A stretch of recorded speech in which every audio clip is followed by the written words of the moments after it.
હાલો મિત્રો, બધાને જય દ્વારકાધીશ, જય માતાજી, જય શ્રી રામ.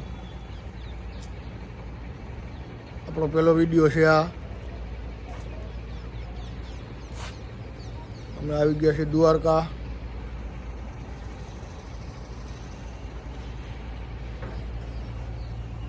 અને જો આ દ્વારકાનો દરિયો.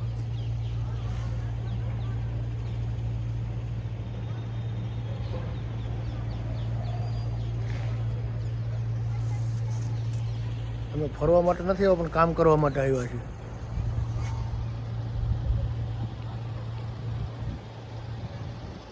અમે લોડિંગ લિફ્ટ ફિટ કરવા આવ્યા છીએ. અને આ દ્વારકામાં તો બહુ ઘણીવાર આવવાનું થાય મારે કામ માટે. જો તમે જોજો, લાઈક કરજો, શેર કરજો અને સબસ્ક્રાઈબ કરજો. નવા નવા વિડીયો જોવા માટે સબસ્ક્રાઈબ કરી લેજો.